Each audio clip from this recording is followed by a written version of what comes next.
In May of 2024, a video was uploaded to the YouTube channel World Proven, capturing a chilling solo expedition deep within the heart of Japan. In the video, the explorer set out to spend the night inside the Aokigahara forest. This dense wilderness carries a heavy, dark history, from ancient folklore to a modern reality so grim that local authorities refuse to disclose official death tolls. Every year, police forces, local search teams, and emergency crews are forced to execute systematic recovery expeditions to find those lost within its borders. Yet despite the reputation, the explorer pushed far off the marked public trails to pitch his tent, before venturing out to explore the immediate area. But as he navigated the eerie, dense tree line, he made one of the most shocking discoveries. Looks like a bag. Oh, it's over here. This is the first thing I've seen. So, what do we got? There's somebody's purse.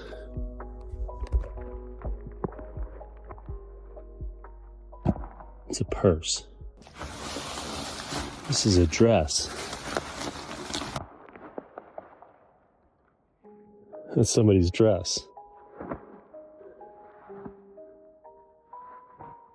A bag. This is somebody's bag that's been cut. Nothing inside. A mirror.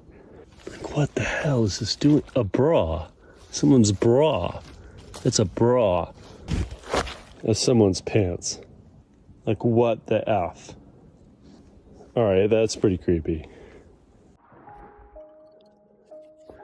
This is definitely somebody's dress. Okay, I'm a little creeped out. I'm going to report these. I'm going to sign off for a second. As the explorer came upon the disturbing scene, the atmosphere immediately turned cold, and he couldn't help but think the worst of the situation. Up until this moment, he hadn't seen a single trace of human activity along his route. But now, deep in the woods, he discovered a scattered cluster of cut and torn personal items, including a mirror, women's apparel, and a purse that were left behind without any clear explanation. The only thing that seemed to add up was that these items belonged to a woman, but what actually happened to her remained a complete mystery, bringing the forest's grim history into a terrifying reality. After finding the woman's clothing, I still think it's just a creepy forest. I've been thinking about this. It's tragic. I just heard something. Clothing was about 100 yards west of me, which is pretty close. I'm just trying to think of a normal reason why those would be there. Like a not scary way why there would be girls' pants, a dress that's been ripped and cut, leather purse that's been cut, and a bra in a forest known for, like, I'm trying to think of a normal reason. And, okay, a place known for suicide and ghosts. I'm trying to find a normal reason why those are 100 yards from my tent.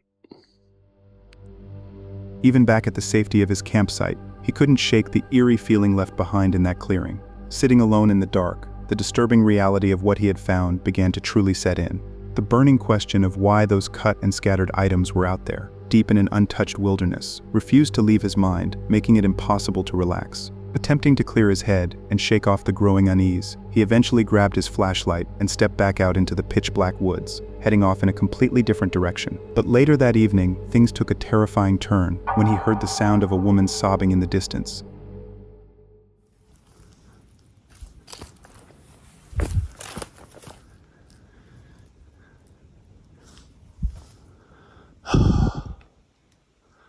I don't know what's back.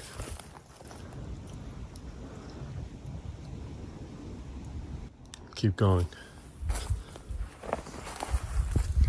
Because they're more or less.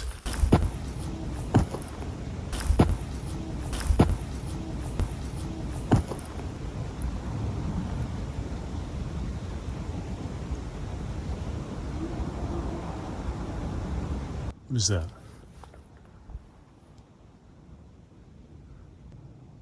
Sounded like somebody crying.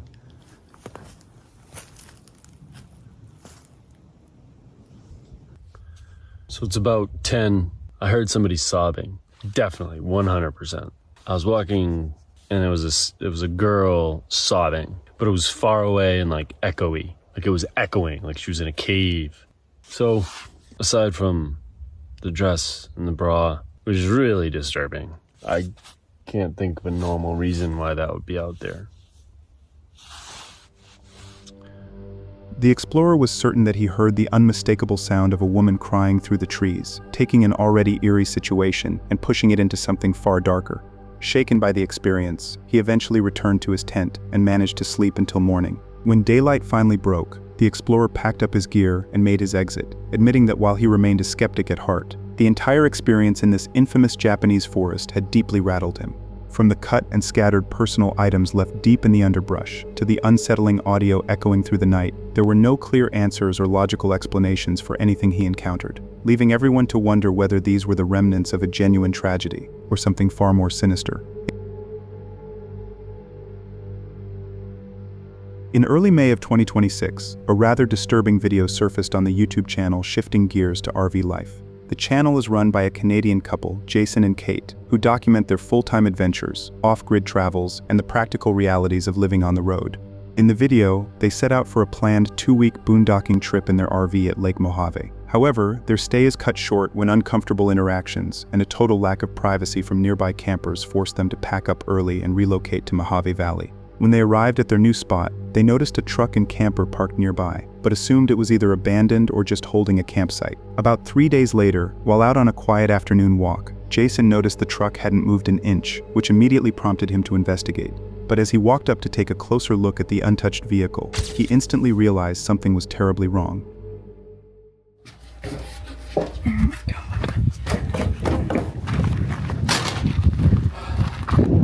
We were gonna do a wellness check a day ago because this truck and camper is here, and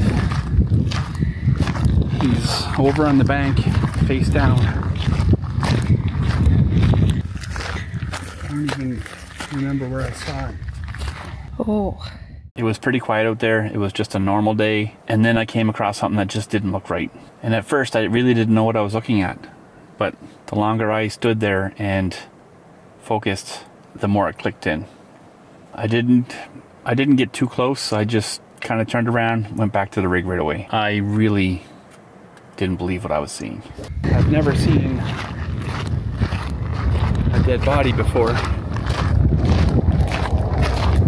And it kind of spooked me. I didn't know what to do, so I'm gonna call 911, I guess. Okay, well, yeah, let's go back to the rig and call 911. This is uneasy. Well, we were worried like 2 days ago when we got here because...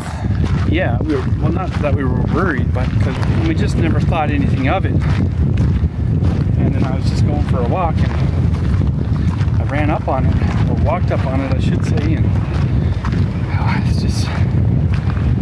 it's a real shame. Yeah, we never like to see any fellow RVers or campers or anything like that come to harm. Okay. When Jason and Kate approached the campsite, they were met with a heartbreaking sight, an elderly traveler lying unresponsive near his vehicle, who had sadly passed away. Recognizing the gravity of what had occurred, and knowing that this was the very same truck they had seen parked silently 3 days earlier, the sheer weight and suddenness of the discovery left them both in complete shock. Driven by a responsibility to handle the matter with care and urgency, they wasted no time dialing 911 to report the incident and coordinate with local county authorities.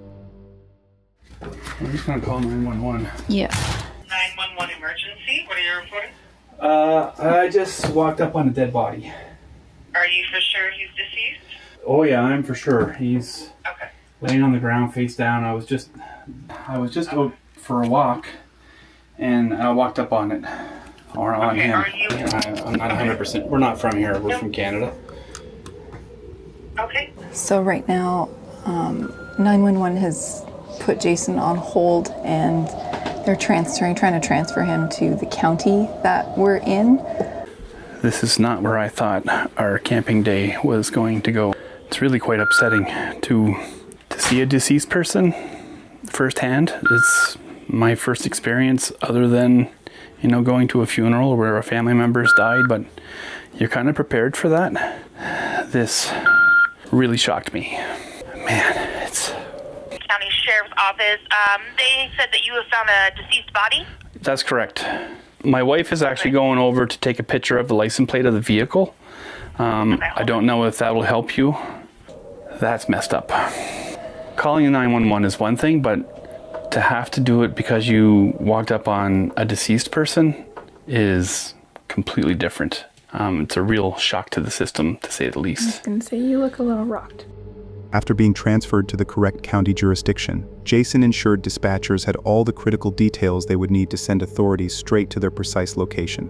Due to the remote off-grid location, getting first responders to the exact coordinates took time. As they waited at their rig, the gravity of the situation continued to sink in, until the local county sheriff finally navigated out to the site to initiate the formal investigation. Debrief of what the sheriff said? Well, basically took our information, and he said there was no foul play.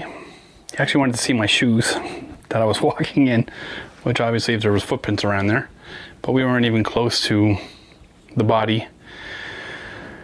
So he said it looks like he either fell or maybe had a heart attack or something. He was an elderly man, so he's doing up his report, and it's Friday the 13th, guys. You can't script this, honest to God. It was Not what we want to see. not what we want to see. I feel personally a little bad because when we got here, the vehicle was here 3 days ago. I mean, We thought it was abandoned. we just thought it was abandoned, or he just dropped it there and he was going to come back just to secure the campsite, like I've probably said before a few times.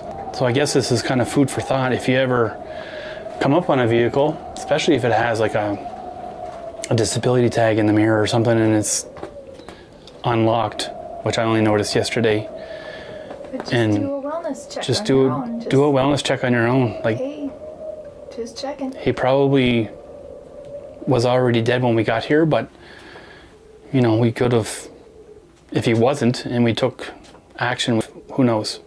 So that kind of plays on your mind quite a lot. Following an initial investigation on scene, county authorities confirmed there was no evidence of foul play, determining the tragedy was the result of a sudden medical emergency involving an elderly man. Even with official answers and closure from law enforcement, the ordeal took a heavy emotional toll on the couple. Standing isolated in the vast open desert while waiting for emergency responders to arrive only amplified the gravity of the moment, serving as a constant reminder of how quickly an off-grid routine can turn into a critical situation. So we gotta hang out. The medical examiner, I guess, is gonna be on their way out. And he won't sit down, folks. Nope, Just can't sit down. he's pacing and Tired, my legs hurt, and I can't sit down. There's a lot of emotion going through this old cat. you don't come across this every day, and it's one of those things where Jason's just gonna have to work through it. Here, he was pretty pale and a little bit in shock. I think we called 911 at like 3:30, so it's been an hour and a half. I'm hoping we never have any content like this ever again. Yeah, it's not something that you want to come across for sure. When we got there, we should have just reported it right away. We should have got a wellness check done, maybe walked around the vehicle a bit more to notice things that we didn't right away. And I doubt that it would have helped at that point, but I mean, there could be a time where maybe you could have changed the outcome of a situation. And if something feels off and you can't explain it, it's probably worth paying attention to. Yeah, trust your gut. After everything, we stayed in contact with the county sheriff's office to see if there was any additional information following their investigation. Unfortunately, the reports were inconclusive, and we don't know how long he had been out there before Jason found him. Our thoughts are with him and with the people who loved him. May he rest in peace. Once emergency responders and law enforcement were able to secure the scene, the proper procedures were carried out to notify the victim's family, giving them answers during an immensely difficult time. Because Jason and Kate took action, the family didn't have to live with the agonizing uncertainty of a missing relative, finally receiving the answers and closure they deserved. While this was far from a typical episode for the channel, it highlighted two crucial takeaways for the RV community: the importance of trusting your instincts when something feels off, and never hesitating to perform a quick wellness check on neighboring campers. Ultimately, it's a stark reminder of how quickly a routine trip can change, and why looking out for one another on the road matters. In June of 2026, a chilling video was uploaded to the YouTube channel Jimmy Soldo that immediately went viral across the outdoors community. The channel, run by popular creator Jimmy, focuses on trail riding and the everyday lifestyle of living on two wheels in Florida. In the video, Jimmy and a friend were out riding their dirt bikes through scenic forest trails on public land. It was supposed to be a completely normal day on the trails, nothing fancy, just a casual afternoon cruising forest paths with a buddy. However, that peace was soon shattered when the sudden sound of gunshots turned their ride into an absolute nightmare. Shit, dude! Fuck, you hear that? Fuck! Dude, what the fuck? As the loud sound of gunshots echoed through the woods, absolute terror took over, forcing them flat onto the dirt to avoid incoming rounds. The raw shock quickly turned into overwhelming panic, trapped on an open trail with no idea where the shots were coming from, or if the next bullet had their name on it, and every passing second felt like an agonizing countdown between life and death. Realizing they were complete sitting ducks and totally exposed to whoever was pulling the trigger, they knew there was only one option left: drop everything and desperately run for their lives. Fuck! Dude, what the fuck? We're not even by private property. Fuck!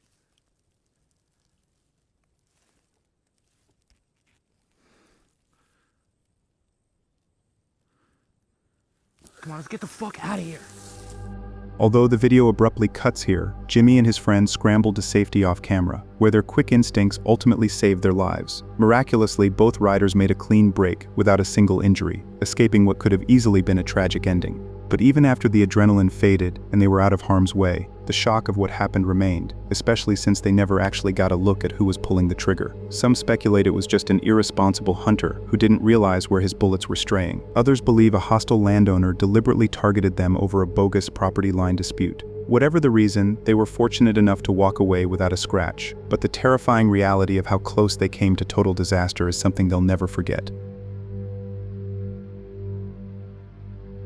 In March of 2026, a chilling video was posted on the TikTok account CatSnap. The creator behind the page mostly shares glimpses of her life on a secluded farm tucked deep along the river, usually featuring updates on her horses and dogs. But instead of her usual animal clips, this particular video captured something utterly out of the ordinary. And tell me that you would not be fucking freaked out by this.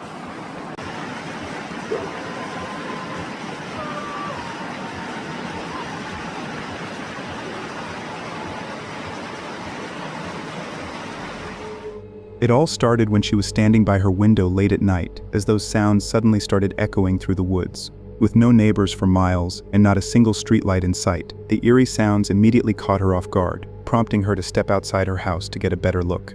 But as she stared into the pitch-black darkness, she realized that someone was chanting out there in the river. Okay, so as you can see, it's pitch black out there, right? I live on a river, and there's no lights. So if there's anyone there, but like, it's pitch black. So just listen for a moment, okay?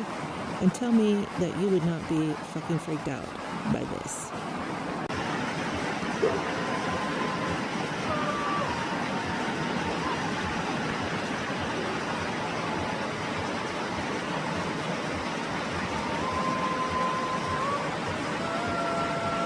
What the fuck?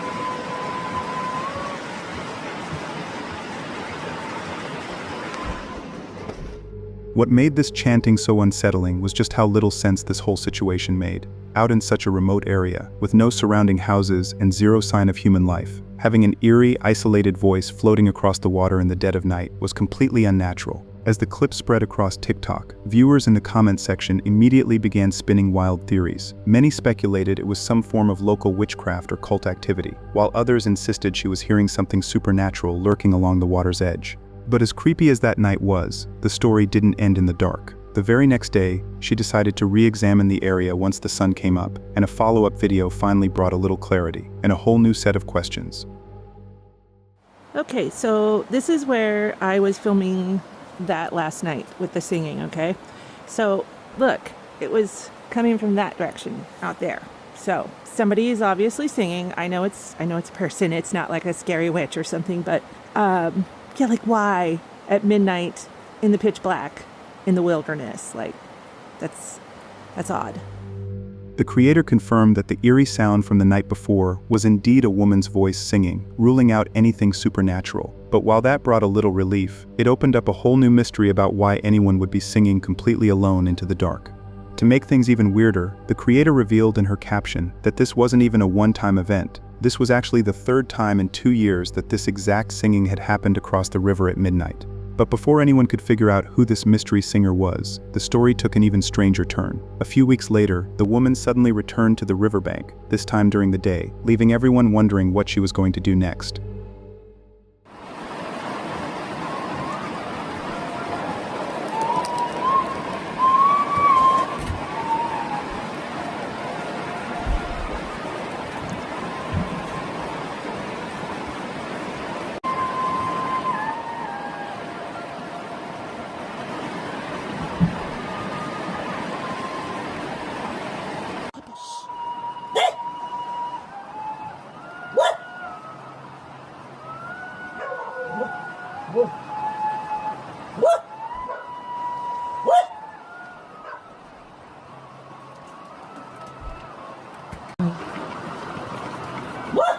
Shut up! Shh.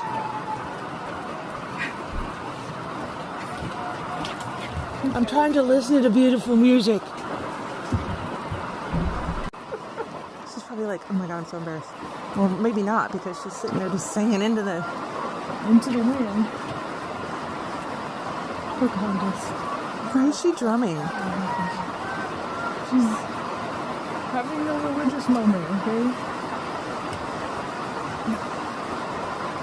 It's the mermaid. The river mermaid. The siren. Don't follow her. Don't go investigate. We're not men. Sirens only go after men, don't they? The event took a weird turn as the singer brought out live drums, matching her vocals with a steady, rhythmic beat across the water. But instead of staying freaked out, the creator and her friend were actually pretty relieved, joking that this mysterious singer was just out in the woods having an intense late-night religious experience. Because the woman wasn't on their property and wasn't really causing any real trouble, they decided not to call the authorities or even disrupt her. Instead, they simply sat back and let the strange concert play out, accepting it as just another bizarre perk of living in the wilderness. But what started as a few isolated incidents soon turned into a full-blown routine. And a couple of months later, another video was posted, and this time, the mystery singer took things to an entirely new level. Stupid summer, all the trees are in the way. Can't see her.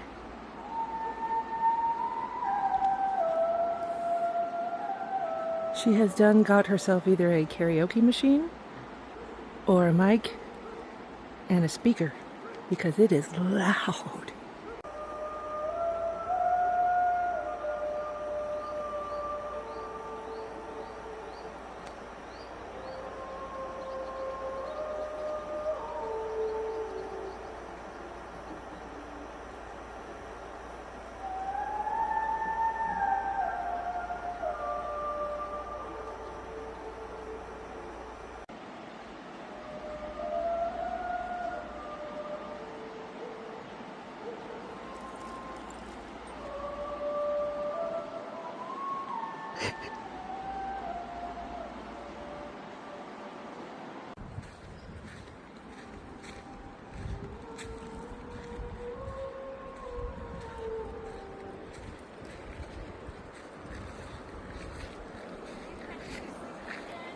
She's got a karaoke machine.